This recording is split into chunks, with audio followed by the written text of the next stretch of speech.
I'm going to talk about retiring today, being over 60, and looking at how it affects my world. So to start, one of the biggest things I want to say is the idea of retiring is different for everyone. Very, very different.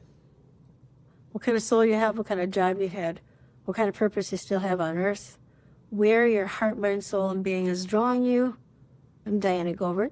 I've been in practice for 37 years, helping thousands of people expect more and get more out of life. So this is not a simple answer. What to do, what age to retire, and it doesn't all depend on money.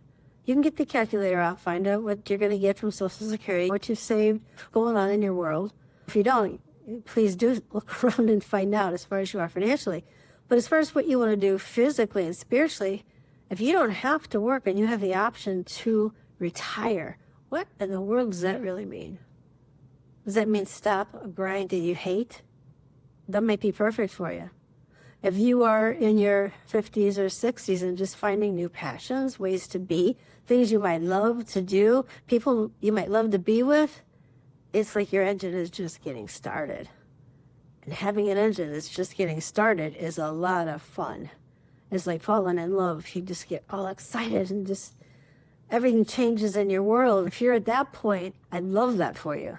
I encourage you to follow your passions, follow your dreams, follow it with your heart, mind, soul, and being, but be aligned. A lot of my videos are on being aligned, being in the right place at the right time because you found yourself in that space because you worked to get there. Or this is what the retirement age is, so I'm going to change my world, but not in necessarily a positive way, one closer to death and closing down. So whatever retirement is to you, whatever it is in your mind, I'm sharing my thoughts, dreams, and visions of mine with you because I am definitely old enough to retire. And I am also in a new phase of my life that I'm quite passionate about. It's been about 6 months now. Recently told I had stage 4 cancer. And I said, oh, okay, if that's the diagnosis. We went through excruciating bone cancer for a while with the healing techniques I know how to do and worked with, actually my whole practice life has been doing things like that. There's no sign of cancer in the bones now. And I am up and running with a new YouTube career. And that's in addition to my other 2 businesses, which I still love and adore. I'm thinking I should share some of my wisdom and knowledge with the people who are interested, because not everyone's interested in retiring at whatever age they are. But for me, I can't even begin to think of what that might be. My life has been very challenging, but very full, and I've made it full. The challenges could have taken me down over and over and over again. I got electrocuted when I was 18 years old. I couldn't walk for 5 years because of that. I still managed to push through and got myself to a point where it was almost retirement age. Then I had a terrible concussion, and I had a heart attack, and then this cancer diagnosis came up. So the universe is really giving me the, hey, do you want to be here kind of thing. I keep saying, yeah, I want to be here. I want to love life more. I want to be in life more. Retirement to me means let's have more freedom.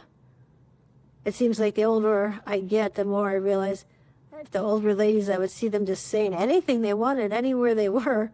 Some of it was rude, and some of it was just like somebody needed to hear it. It's kind of like in this decade, I understand what that feels like. And I guess that might be part of the reason I'm doing these YouTube videos right now. But the idea that I've got a whole lot of me left to share with the world, and I know if you're watching this video, you have a whole lot of you left. And I don't know where that is or what that is.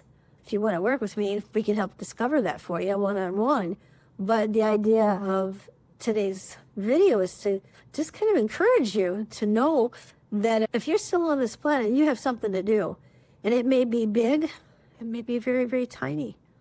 So whatever it is that you have in your mind as far as what you might want to do, that's fine. Things that we can really do to help people out may be as simple as a hello, bringing somebody's garbage cans in, sitting and having coffee with them. They could be very, well, I would say, for some people would say mundane things.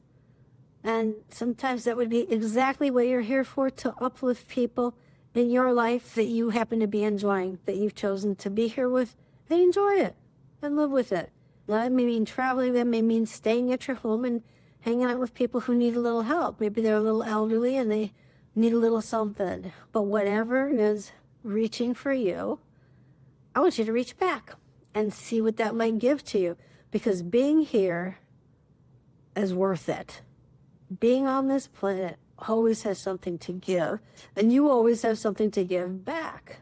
I've been talking to people for almost 40 years, and everyone has something that they can expect more of out of their life, and they can shoot for getting it. Actually, that's my slogan: expect more and get it. Because that's what happens. When people start getting a little older, they start thinking more like, how do they start shutting things down? I'm thinking, you know what? Expansion is where I'm going. Expansion is where I encourage anybody to go if they have any inkling for that at all. Run for it. Go for it. Fly into it, whatever that happens to be. If you feel like something's stopping you, there's all kinds of blocks and all kinds of excuses people can use to not get someplace. If you've really got a block, I really want you to use the QR code and reach out to me. I'd be happy to help you figure out what that is and walk through it. If it's something that could be in the subconscious blocking you, or it could be something that, that is very physical blocking you, there's always a way around something. When you look at my life, I've had so many detours after detour, but in real life, and that's in the physical world, in the spiritual world, all those blocks were something to open up my spirit more, open up so that I could fly more, that I could help more people, that I could be more of a substantial asset to this planet. I'm enjoying the life more now, even after the cancer diagnosis, than I have my whole entire life. You got to attribute it to attitude and work and belief and moving forth. One of my doctors said she had a patient that was diagnosed with the same thing as I was, stage 4 breast cancer. This poor person is just falling down into a hole and just losing everything. And she's just looking at me over and over again, saying, what is going on with you? How in the world are you dancing around and getting better and freeing? This is what I've done my whole life. Worked on being in the right place at the right time, spiritually, mentally, physically, and emotionally for the alignment. Now, that wasn't true when I first got electrocuted. That's something I had to learn because I didn't get any support from anything medical. I had doctors tell me I wouldn't walk. I said somehow, some way, someday I would. And I did, and I do. And now I dance around. All the compression fractures from the cancer, in 4 weeks, they were looking for my progression into a worse state after the x-ray was taken. When I came back and had another x-ray, there was nothing that showed any sign of problem on the x-ray. It was very strong. It was very healed. And the doctor just kept looking at me like, you didn't know how that happened. Well, I do. I've been working on it, praying about it. Just all kinds of beautiful energies went into that. And now I can do anything that I want, where the oncologist said, please don't do anything because you have at least 8 compression fractures. And so there's always more goodness in life. There's newness. There's surprises around every corner if you are looking for them. So I'm encouraging you to look, feel for them, ask for them, pray for them. If you need to have that consultation, please do. I wanted to share this with you because there's so many people around me trying to retire, and I'm watching them kind of get all confused, and I'm feeling like life is getting better and better the older I get. I'm loving it, and I want everybody else to love it too. So if you've taken the time to watch all the way through this video, thank you very much for your time. I encourage you to be your best self, no matter how you do that, and take life in, breathe it in, and be your best self. Thanks for watching.